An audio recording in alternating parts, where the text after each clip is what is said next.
Hey everybody, it's Christine Ernst, the fat ass cancer bitch, coming to you from the Cozy Writing Cottage here in Sandwich, Massachusetts. It is Saturday, November 1st. You know what that means. We have a new calendar page today from my Museum Bums calendar. We're saying goodbye to this anatomical sketch of a man's ass. And we are going to, something by Annibale Fontana from 1584, Hercules and Nessus. I guess, you know, there's some, I don't know, a centaur butt and a Hercules butt, I guess. Well, I have to say, all in all, this bum's calendar is a little disappointing. November. It's November 1st, which means it should come as no surprise to you that I had 3 clementines, 2 Almond Joys, and 3 Twix for my breakfast today. We had maybe 10 kids last night come to our door. But of course, I had candy for 100 children. I'm so clever. It's unfortunate that they didn't like the Almond Joys or the Reese's Peanut Butter Cups or the Twix that I now will feast on for the foreseeable. Today is the Day of the Dead, All Saints Day, the Feast of All Hallows, also Samhain, which you may read as Samhain. Samhain. It's pronounced Samhain. It is the ancient Celtic festival of life, death, and rebirth, when the veil is thinnest. When we honor the ancestors in the end of the harvest, when the white-haired goddess, the crone, the hag, arrives to welcome winter. Today is the 10th anniversary of my beautiful friend Joanne leaving this earth. She was a mentor, an icon, a good and true woman, a splendid hag who continues to guide me.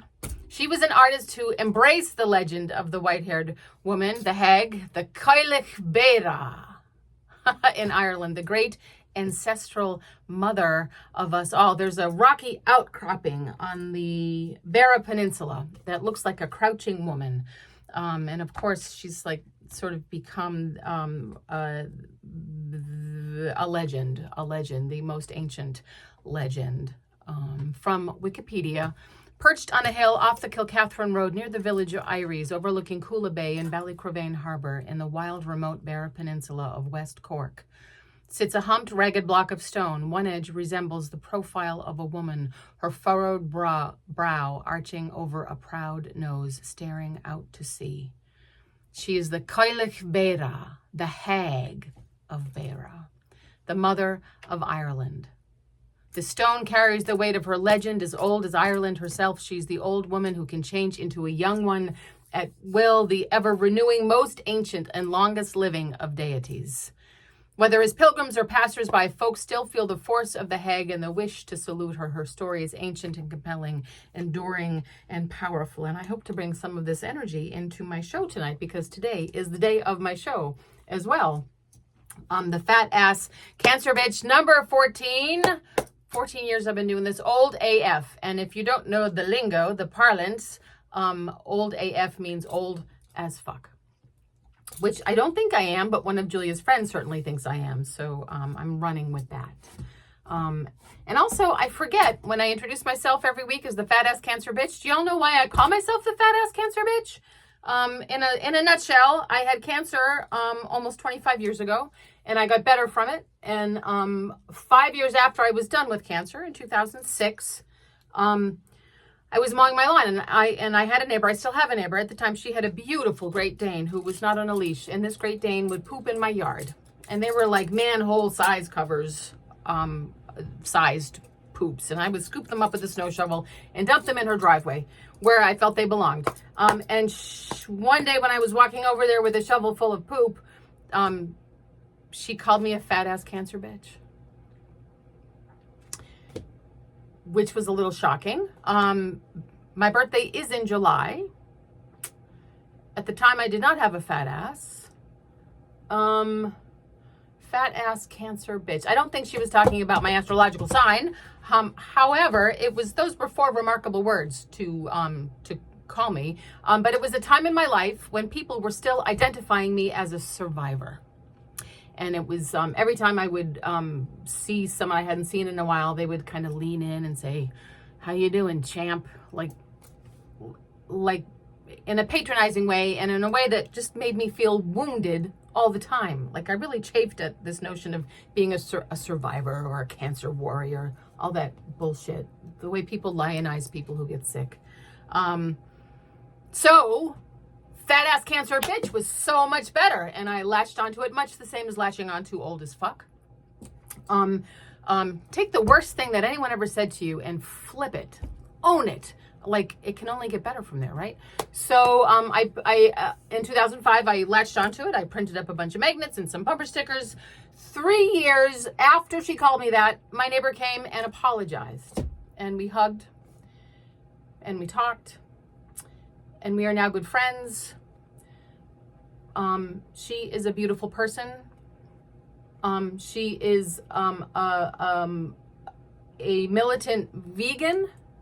And because I have learned so much from her, I no longer eat red meat, and I'm trying not to eat chicken. Also, my daughters have chickens. I don't think I can eat chickens anymore, and I'm working on fish as well. But that's a story of a brand that has a really happy ending.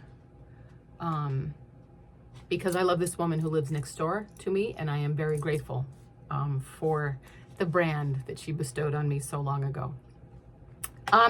So that's the story of why I call myself the fattest cancer bitch. If you come to my show tonight, there are still tickets. I think we've sold about 100 seats. There are still like 40 tickets left. And you can go to cultural-center.org and purchase a ticket to the show. It's $20 if you're a member, $25 if you're not. And I give everyone a magnet and an Oreo. Everyone gets a cookie and maybe some Halloween candy because I have so much left. And also maybe even if you need reading glasses, I am bringing like 40 or 50 pairs of reading glasses that I've collected over the years. And you are welcome to take a pair if you need some. That will also be kind of the party favor of the night. So, I have to get back to editing the show.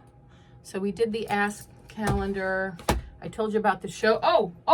My cards arrived. So I announced last week that I'm a reader of tarot cards. Yep, I'm owning that, and I'm not apologizing for it any longer. It is a thing that I do, and I'm good at it, and I'm very grateful to the universe to be allowed to be a channel in this way.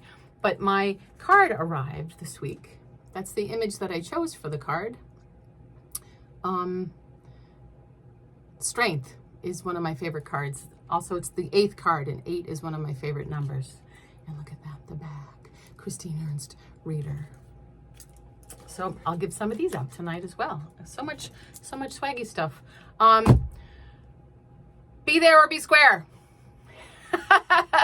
Find delight today. Come as you are tonight, whenever, anytime. Come to the cottage. You are beloved. Thanks so much for tuning in.